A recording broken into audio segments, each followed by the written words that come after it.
want to do it, but I didn't tell her no more about it because she do wheels at home. She get ready to get a new computer. Yeah. So she can do little wheels at home. Yeah. On the computer. So she don't need to go by. And this is not necessary. This is not a wheel. This is just talking about you, Yeah, but how do I start off? I'm going to start you off.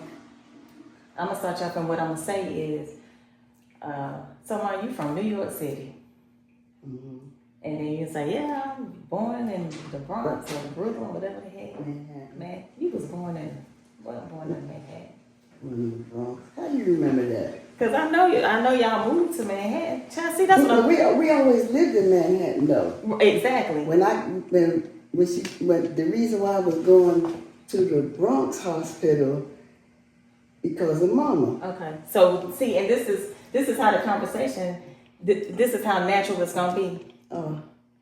So that's how I'm gonna kick it off. Okay. My other sisters were born in Harlem. See, you can talk about it too. Hold your horses. The cameras are not rolling. What do you think? Okay, well, wow. First, Miss Shanks. Yes. Right, Miss Brown. Yes, sir. I want to thank you so very much for inviting me to your home. Okay. One of the things that we believe in, and this is Constructive Talk, but we're part of TWIG Publishing and TWIGtv. And one of the things that we do at TWIG is we make sure that any interview we do, I want you to message 3 generations from now. Okay. So just imagine you talking to your great-great-great-grandchildren. Okay. And the things you say is uplifting, positive, inspirational, and it helps them get through things. Okay. Right? Because one of the things that's always the truth on the other side of something negative is something you did positive. Okay. And that's what they need to know because this world is just surrounded with negativity. Right. Right? And that's not what we do at TWIG. We make sure that your legacy is shaped in a manner that is always positive for your family. Right? As if you were sitting down with them in your living room, amazing house, and talking to them. They deserve that. And I think that we are obligated to do it because they come from us. Right. Right? So one thing I want to do is I want to ask you your name and when were you born and where? Okay. Ready? Yes, ma'am. I'm ready. My name is Dorothy Shanks. I can say McAtley now. I was born in New York City in 1942 in Morris Senior Hospital in the Bronx. In the Bronx. Bronx, New York. I lived. I moved. Life was good. It was my mother, father, and my 2 sisters, 3 of us. We almost like stair steps. And I stayed in New York, born and bred, went to school there, did all my things there that I had to do. Had a couple of good friends. Went out a lot. Had some nieces and nephews. Was living with my mother, and I helped raise them with her. My mother took in everybody, and now I'm doing it. So that was the home to be in to take care of folks. That's the go house. Yeah. Okay. And I would leave the Bronx and go down there and help her cook or whatever she had to do. I did all my hanging out in Manhattan. I just lived in the Bronx. Okay. But I did all my hanging out in Manhattan. So Manhattan was funner. Yeah, yeah, and I knew it better than I did the Bronx. Yeah. My first husband, the place we moved in the Bronx was really nice, and I didn't want to go, but when I seen it, I said, "Oh, this is going to be good." So I moved there with him, and then things changed. But what was his name? His name was George Sherrill. Did you have any children with him? No. Okay, George Sherrill. Okay. I had my first child in New York. He is now deceased. He got killed some time back. That's a long story, but Okay, no problem. What was his name? his name is Raymond. Raymond what? Raymond Matthews. Okay, Raymond Matthews. And what was it? What was the child's name that you shared with him? Had fun. Darren Harris, my nephew. Okay. And he lived up there with us. He was at my mother's house, and we took him, kind of help him out. Took him in, and that was your first child. Yeah, the first one was Raymond. The second one was Darren. Darren, okay. He stayed with us for a while. He was like kind of in and out, but. Okay, but I needed to know what was your husband name that you had your first child with? Robert. I remember. Mm-hmm. Robert Matthews. Robert Matthews, and then Raymond was your son. Yeah. Okay. Then Darren was my nephew. Okay. That became part of the family. Yes. Okay. Yes. So with that, Mom, Hold on 1 second. So go ahead. You have to introduce yourself. So what's your name? When and where were you born? Okay. And who are you to Miss Shanks? So my name is Tanganyika Brown. I was born January 12th here in Greenville. Born and raised. Born in Simpsonville. Born in Simpsonville at Hillcrest Hospital, but living in Greenville. I don't know why Mom went all the way to Simpsonville to give birth, but hey, that's what it is. That's where my doctor was at. And I didn't know anybody when I moved here. So my friend, her name was El Senior, Dot's niece, introduced me to Dr. Bird, which I'm glad she did because he's a wonderful doctor. He was an awesome doctor. He was so awesome. But He was. He passed. He had a heart attack. Okay. So what were you about to say when you? So with that said, Mom, when you and George were married, didn't you guys own a bar or run a bar? We had 2 restaurants. What was the name of them? Dot's Fish and Chip.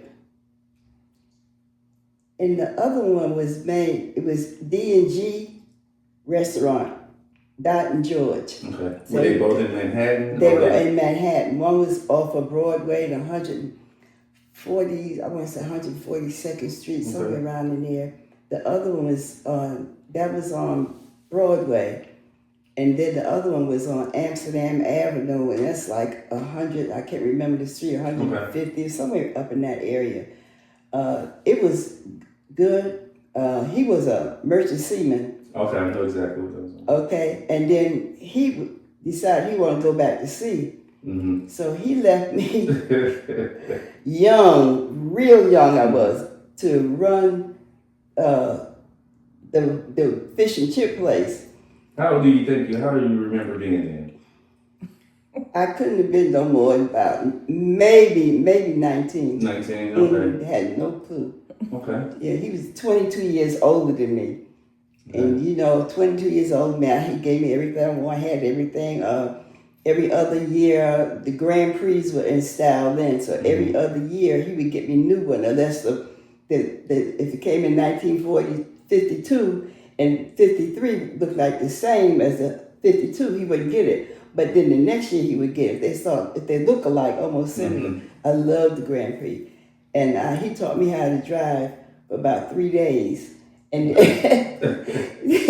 he said, wait a minute, you get out. Let me find somebody to help me drive. You drove his nerves. Ooh, I told his nerves up. I told it up. And so I got out, and a friend of ours, he took me out. And I drove it. I passed everything. Okay. And the only reason why I passed one of them tests because I never forget him. He had to write stuff down, and he kept fumbling with papers. He said, "Wait a minute." He said, "Pull over." I said, "What's wrong?" He said, "I got these papers mixed up. You just go ahead, pull out, go ahead on." So if I was gonna fail that day, he wasn't gonna let me fail that day. So I don't know if I did right or wrong, but I got a high score, so I got my license. Okay. So at 19, you was running. You had a son, and you were running a business. So entrepreneur, business owner. What was it like? What was some of the things that you had to experience? What's some of the things you experienced while running that business and taking care of your son? Raymond was okay. I still had partying on my mind up and down Broadway. So I had my two sisters. Okay, that's good stuff. I had my two sisters. And I said, y'all take care of this, and I'll be back. And that was just before closing time when I got back. They stayed mad at me all the time. Okay, so your sisters helped you run the operation, but you was kind of part owner, part business, and part party. Okay. I took care, made sure I ordered all the fish and stuff that we need. I did the inventory and made sure it was stocked like it was supposed to be. So they had everything they needed. The only thing they had to do, was the middle sister would go do the cooking, and my older sister would handle the cash register. So that happened for a while. So by the time George came back, I said, look, let me tell you something. This ain't gonna work. I can't do this. I was not old enough, to handle something like that. Wasn't ready for that responsibility. And it was. We had a lot of customers because everybody knew him. Okay. And we had a lot of customers, and so we shut it down. He said, "Well, go ahead. We'll close it down. When I come back, we'll open up something else." So that was agreeable. Okay. And but that never happened because my husband was a habitual gambler. Okay. And he liked to go out and gamble and stay up all night. We had after hour spot down here. They call them what they call them down here? Juke joint, hole in the wall. Like holes in the wall. But there's another name they call them down here. Liquor house. Liquor house. We call it after hour because it was big and we had cook in the back. The men would gamble and music totally different from down here because it was big. And this had certain people were coming there. So we go in there and the bars close at 4:00 in the morning. So me and Sandy, my best friend, we go down there because her husband and my husband were like this. And we go down there, eat, drink, help them take care of whatever they need to be taken care of. So we did that, I don't know, maybe 6, 7 o'clock the next day. Okay. Maybe later than Brought that. the sun up, sunrise. Terrible. I did that for a while. Then we stopped all of that. A lot of other things happened. Okay. And we just didn't do nothing. He gambled all the time. Okay. He came home one day walking, and I said, where my car at? The Grand Prix. Yeah. Where the car at, George? I lost it. You lost what? Get out of here. Don't come back unless you have it. I said, do you have a couple of dollars? I said, yeah, that's all I have is a couple too. I said, don't come back. You don't have my car. And he left. He came back, but he wanted it back. Okay, But that's he good. never did take it out anymore. Yeah. Gamble your stuff away. So let me ask you this. So Raymond, what are some amazing things he did growing up?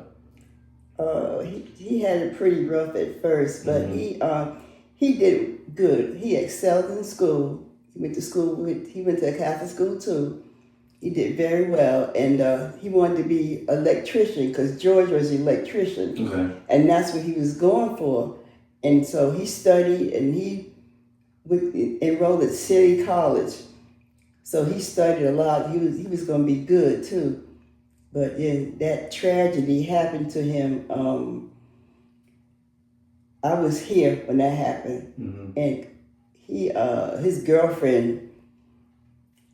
They broke up. He put her out, and she left. And her and her cousin went back. Somehow or another, we tried to figure out how she got to the building because it was a secure building. You have to give your name, show your ID before you can get in. Okay. But we seem to think that that girl had a friend in another building, and she probably got in that way and worked her way through. You could, like go around. Yeah, like if you know what to do, you can come around. And they shot him. And I was calling him and calling and calling. So I called my mother. I said, Mom, where's Raymond at? She said, he's not going to answer the phone because he's studying. When he studied, cut everything off. Okay. So I said, okay. calling and calling and calling. Then she got the phone call that he was dead for 5 days. Ouch. Before they found him. And the only reason why I did, I guess it eventually would have went into the apartment. The lady smelled the body. Okay. And then they called and she went there and shot him in the head. Okay. And he was, they had magnets and everything all over. He just, so I didn't want to see him like that, but Correct. they had to have him cremated right away. So that happened before I even got there. So let me ask you, did that change your life in any way? Yeah, well, it was hard for me.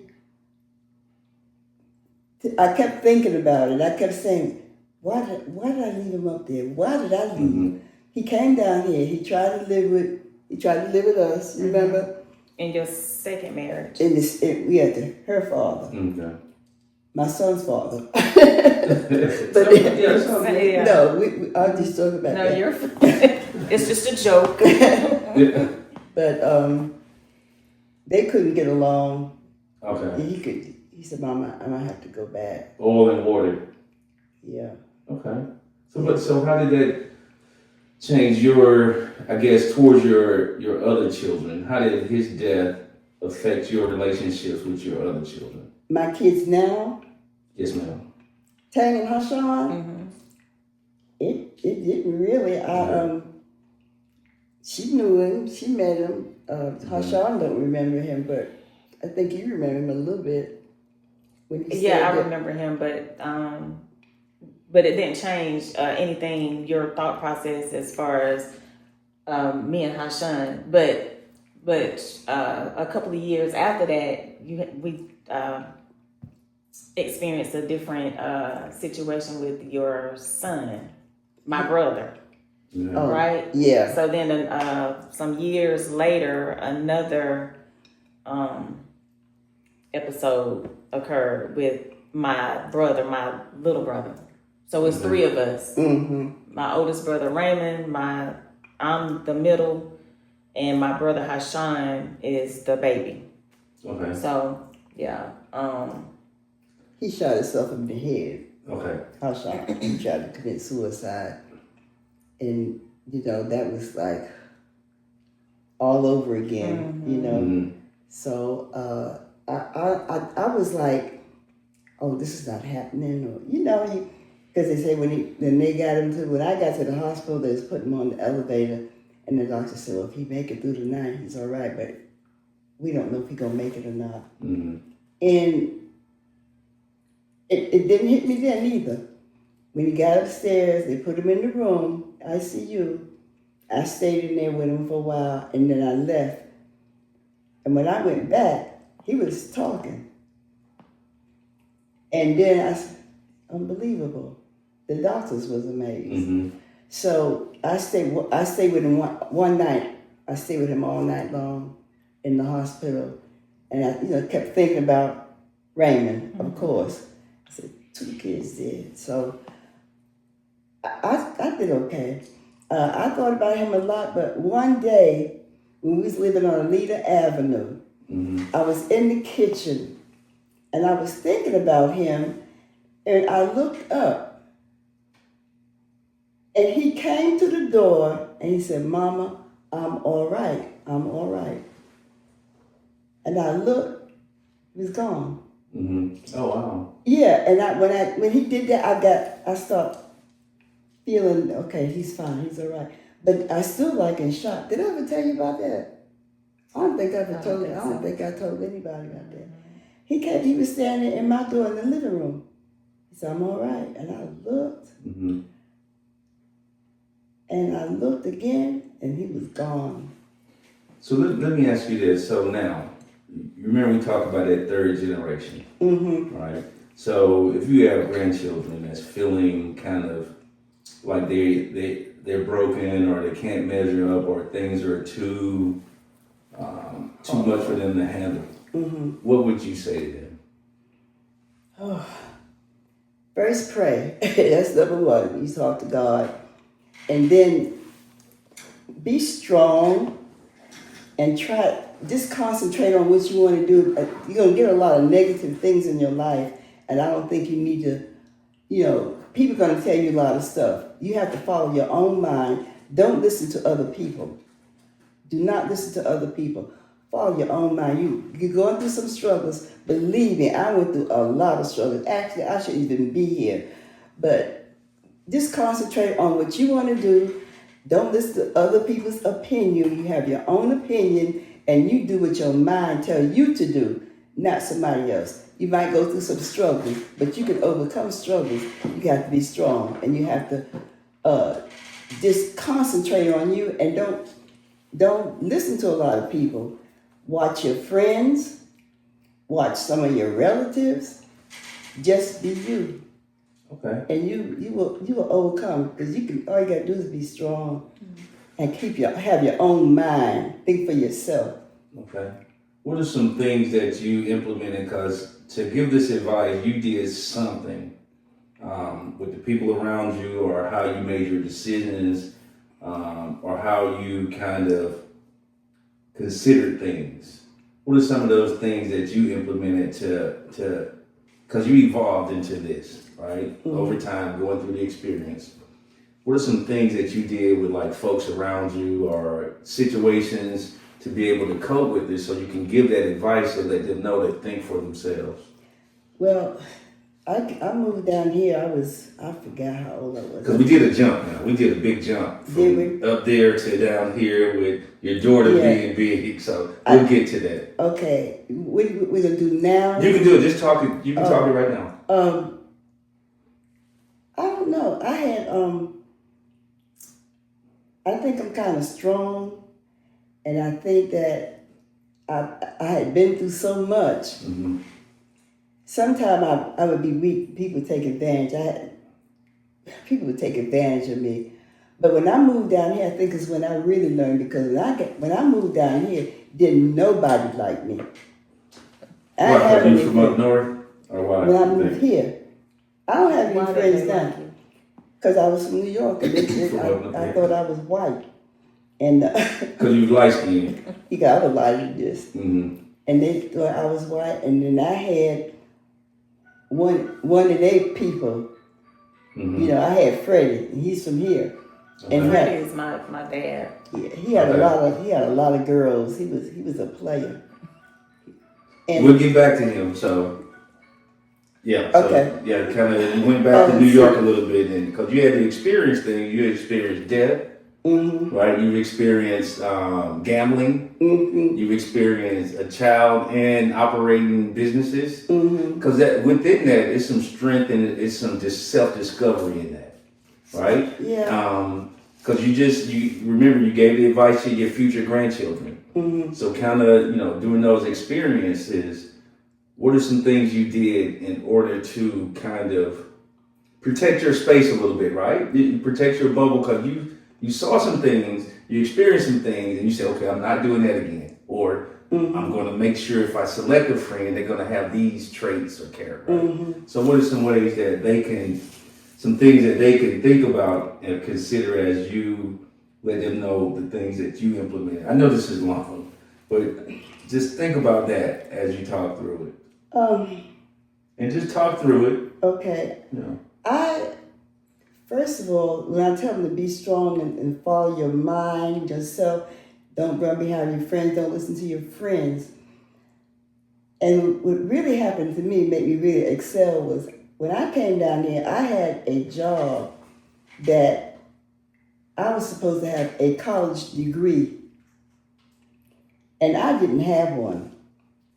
And I went in that job, and the things I had to do, I just had to figure it out for myself. I had a good supervisor, Jackie Bradley, and that's when I really got strong. I said, okay, I can do this. I did that job. I went out to get contracts for the handicapped. Okay. And I had to go speak to people, which is something that I didn't think I was going to be able to do. But to talk to them, these businessmen, going to places I didn't know nothing about, where I was going and who I was talking to. And I said, I can do this. And then I kept on, and I went on. I got a promotion, Okay. And shouldn't have got that, but I did. Because your best friend, Jackie Bradley. Yes, yeah. She helped me along. And I did a lot of things that I thought that I would not be able to do. Okay. Because I didn't have no kind of degree. Nothing at all. You just had good work ethic. Yeah, I was extremely nervous because all that was new, all those people, Okay. so, and then go and talk to these people at these big offices and trying to get jobs for the handicapped. They were throwing questions at me and I said, oh God, what did I say? But somehow or another, I just got the strength. I just kept right on talking. Made it through. And got several contracts for them to work. Oh, wow. And I was in charge of the quality control, which was hard. And we had 4 supervisors supervising them. And we had them on their own levels of what they could do on these jobs. And I had to go behind the supervisors and their group and see if they were doing this job right. Oh, wow. Yeah, because I would have been, I'm responsible to make sure they do it right, or if they can't do it at all. This way I would know. Okay, because it's the quality control. That's right. I was quality control supervisor too. So Okay. So it was rough, but if I did it, anybody could do it. And my grandkids and great-grand, I have a great-grand, and then Erica is what, great-grand? She's your granddaughter. Erica? Yes. What about her kids? They're your great grands.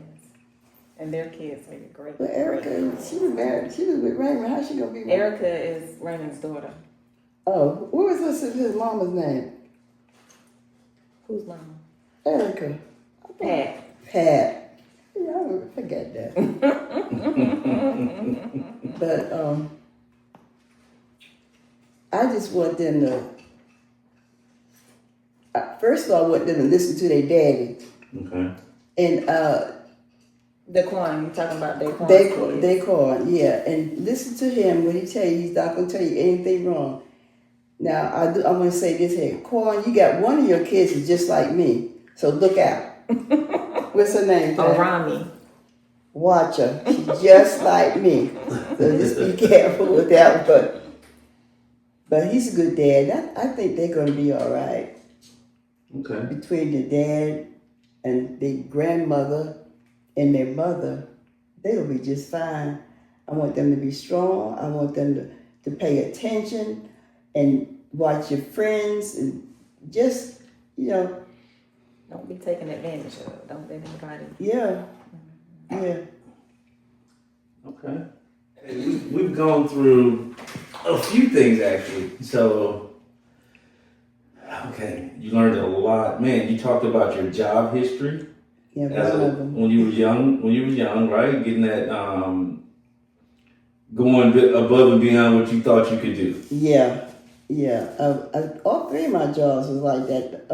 Because I had to skip back to New York. In New York, I was when my husband would let me work, I was a meat wrapper in the supermarket. Okay. Which paid extremely well now, but. And why were you a meat wrapper? Because my mother was. Mama, Miss Ethel, honey. Oh. So grandma was a. She took it. She inspired me to go. Okay. And I went for the interview, joined the union, and I did real good with that. I did that for a while when he would let me go to work. Yeah. All good. Oh, you remember the job I had at Caroline Manufacturing? Second shift. Second shift supervisor. All them people, them men. The ones working on the machine, they gave me a hard time. Machine would break down and I'd go there and just be fooling around. I said, can you fix the machine? You got so many bandanas, we have to get out. And I think they was trying to make me look bad, because they didn't want me, why? In that position. They thought maybe somebody else would do it. I made it through that. I think the last time when I would made me leave, I had to fire one of those girls, but I called the boss and I told him what was going on. He said, get rid of her. You have the authority to get rid of her. And when I did, she said, I'm going to kill you when you come outside. Oh, Lord, hammer them down with these bandanas. If I get out of here, I ain't coming back no more. Right, yeah. So I called the police, you know, and she hauled in person, called me all kinds of little dirty names. I just kept right on, got my car and drove off. But I didn't go back. I told them, I said, I can't deal with that prejudice stuff y'all do down here. Yeah. I can't do that. Yeah, that's tough. Mm-hmm. Okay, so now what we'll do is we talk a few more minutes or so, however much you want to be comfortable. You control that. Okay. And then we'll kind of maybe plan on another session sometime soon. Okay. According to your schedule, and just continue. Okay. One of the questions I want to ask you is that, man, so having your second child, what was that experience like? Hanging nigger. So what was that like? Yeah. Darren was my First. Raymond was my first. Darren was my sister's, my nephew. Okay. Yeah. Then I didn't have no more babies until I came down here. And how old were you? She was 30 years old when she had me. I was. Yeah. But the strangest thing about it, I never got, after Raymond, I didn't get pregnant no more until I came down here and had her. So how did it feel when you knew you were having a daughter? Did you know or just? I didn't know. No, until you had her. Mm-hmm. I didn't know. So how did it feel knowing that you had a daughter? She was a beautiful baby. She was a good baby too. Yeah? Yeah. Mm-hmm. How so? She didn't give me no trouble. She didn't do no whole lot of crying, a whole lot of other stuff. You know, baby, keep you up all night, what they call it. But Tanganyika almost scared me because she couldn't keep her milk down. She had diarrhea, was just kept all the time with the milk. And I called the doctor and he told me something, give her another kind of milk, that neomorsel. She got on the neomorsel, the soybean. And I was on my way to New York to take her to New York because my mother said, wrap her up, get on the plane, we're going to get your ticket and come on. Because her and I, we knew the airport. They knew us. We were back and forth all the time. And I was on my way, and my cousin, he's dead now, Fred Neal, he took me to Dr. Art, and he looked at her, and he checked and he said, she's allergic to that milk. Oh, wow. She almost died. Just off regular, yeah. was it like the cow milk. cow milk. The stuff they give kids down. Okay. The same stuff. Okay. So he put the her stuff on. you drink with cookies. Yeah. Okay. He put her on soybean milk. Yeah, because I think that episode went on for, what, days or? Yeah, it was going on too long because he was eating you. And you were irritable back then. I told Mama I was on the phone. She said, get her, let's go. I said, okay. But if I had went, I probably would have stayed. I probably would have stayed up there. Well, you were, that's the cool part about destiny. You are where you're supposed to be. Oh, Lord. Right? Jesus. Oh. I'll talk to you tonight, okay? Find out what that was all about. So, okay, your second child was a daughter and you were happy and she was a decent baby. So what were you doing? What was your life like? You know, because your first son, you were busy. You were an entrepreneur. You were running a business. And so what was your life like with your daughter? You do what you want to do. I had Raymond, I think maybe 14. Maybe. And that was coming back in the 19 early. That was coming. In New York it was, but Well, everywhere. I don't think so down here. Yeah. Your They're parents. probably younger down here. She's 12. It's the country, Mom. So, and that time I wasn't with George. I met him after I got up in my 20s when I met him. I had a hard life, you know, because my father, he didn't want me to come home. And, you know, all this crazy stuff we was going through with him. But I went through that. Somehow I went through that. all by myself. So you had a lot of things pulling at you, and after you had her. Yeah. A lot of things in your life were pulling at. I guess a lot of where you had to tap into your strength from before, right? And I think what really helped me when after he was born, I don't know how old Raymond was. I had tuberculosis and I had pleurisy in my lung. So back then, you had to go in the hospital for that. Okay. And I went in the hospital in Seaview in Staten Island. I stayed in there 1 year. Wow.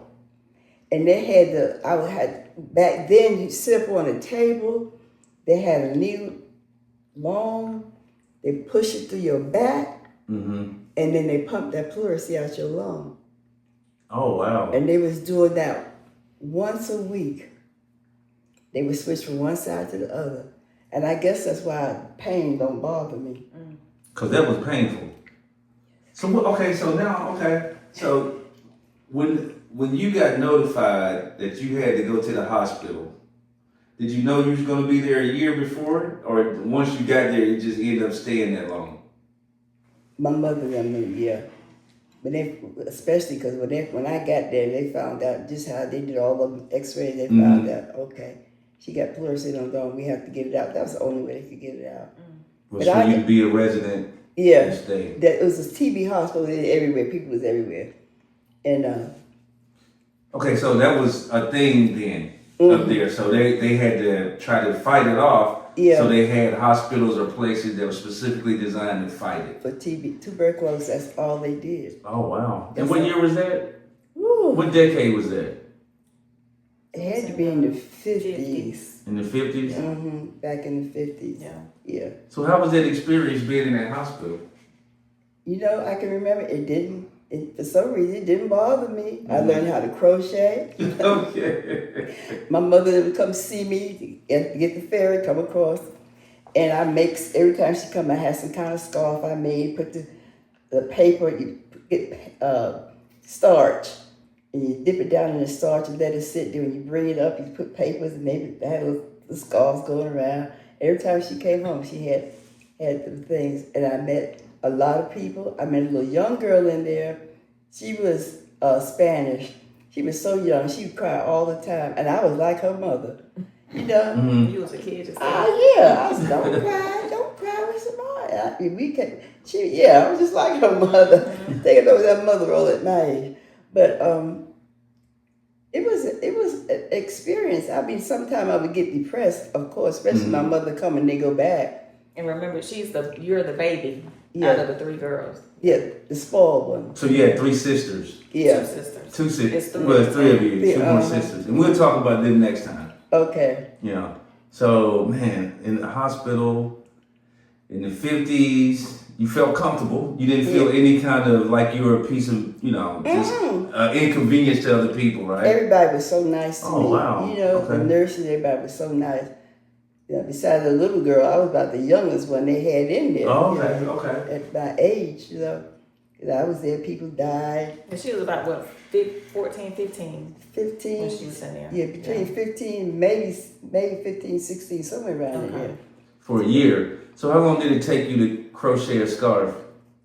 Oh, no time, maybe about 3 days. About 3 days? Yeah, because that's all I had to do. How long was it? How long it was? How long was the big. They were big. I had big ones and small ones. I did little things for the sofa back then. That was popular. But I had it was so pretty. So y'all would sit in a group or was it individual kind of? This was a group of us that crocheted. Other people was doing other things.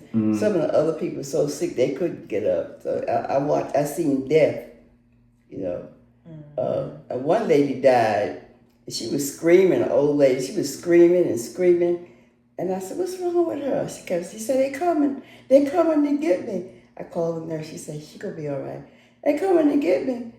And I said, nobody gonna come and get you. Go back to sleep. She said, no, help me.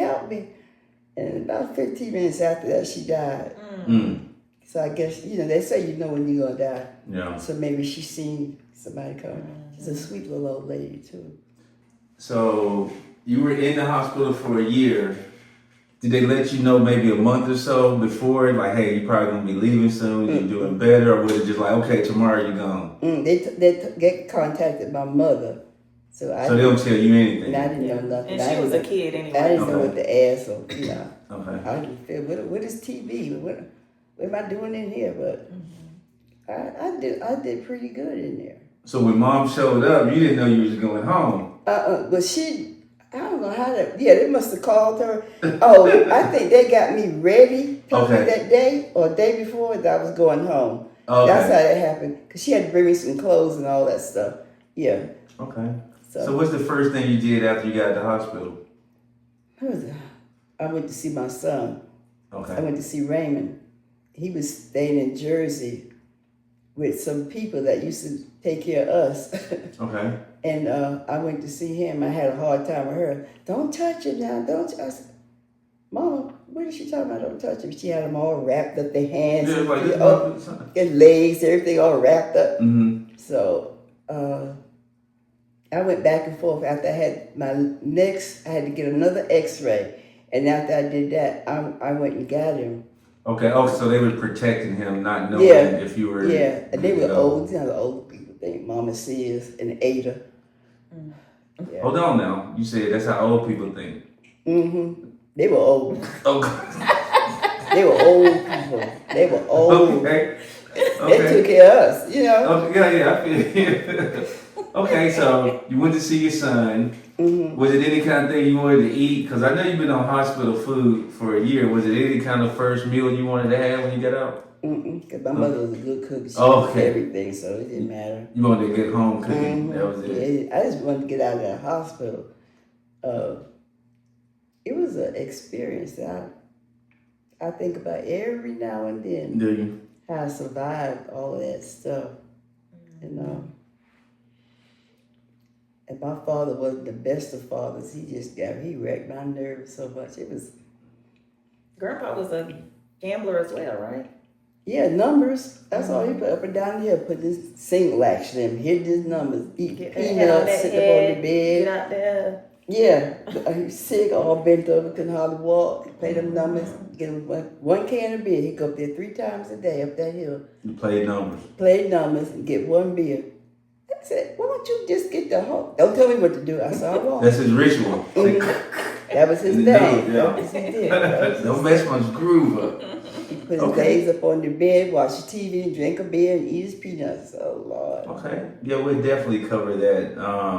So, you know, I really appreciate both of you. Miss Brown, we didn't get to you today, but, you know, your mother is in the spotlight. Oh, yeah, absolutely. And we're going to rotate to you as well, though. Okay. But I want to thank you for being on Constructive Talks and part of TWIG Publishing.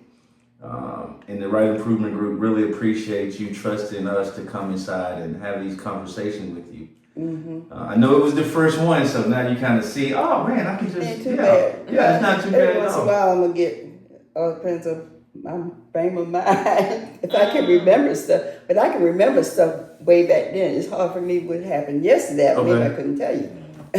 No problem. That's what this is all about, because we wanted folks to do it before they can't remember anything. At all. I ain't Or guess what? You know, life happens. One day we're here, one day we're not. That's right. So this is what we're doing. We're capturing these good things while we're here and got that, you know, decent mind. Mm-hmm. So I want to write a book. Okay, I wanted to write a book. Well, that's what we do at TWIG Publishing. We help folks write their books and stuff as well. Oh, you got a bestseller here. Okay, well, we're going to start developing it out. You ain't heard the last of it, honey. Okay, perfect. I'm skipping through stuff.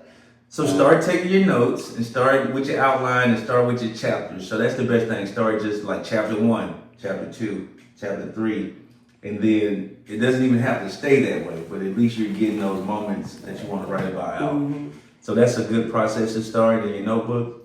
And then later you can go through and fill those chapters in. But we'll talk about that later. Yeah. So, okay, imagine your great-great-great-grandchildren are watching you right now. Mm-hmm. And it's probably 100 years from now, or 80, right? Mm-hmm. Well, you have one great already. Yeah. So great, that's usually say probably 50 years from now, right? 50, Yeah. 60 years from now.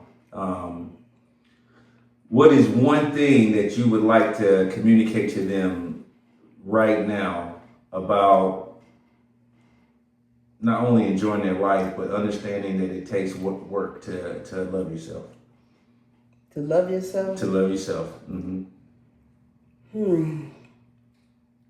I think what they need to know is you might find some people that talk about you, say you're ugly and fat and all that, something wrong with you.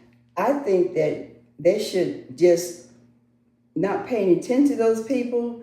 You know yourself, you know you're not ugly, you know people are going to be jealous of you, first of all. I know that already.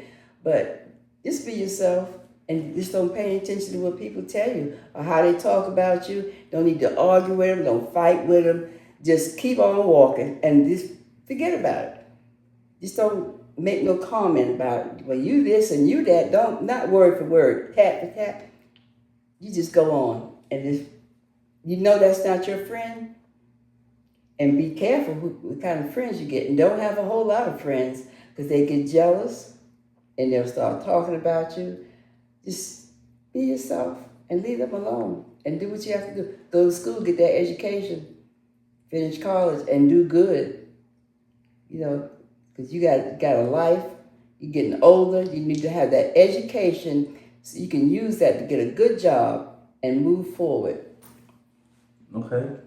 So, Ms. Brown, and we'll close with you. What's one of the most amazing things that you learned about your mother growing up, looking in hindsight? Because sometimes growing up, we don't get the red wagon. We feel kind of, but since you've had your family, since you have your family and grandchildren and stuff like that, what is the biggest, one of the lessons that you learned from your mother?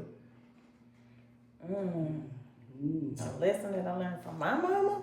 Let's see. I learned from Mom is to keep moving, to be strong, to keep moving. Watching her go through a lot of the things, and I was there through a lot of it myself, but just being strong.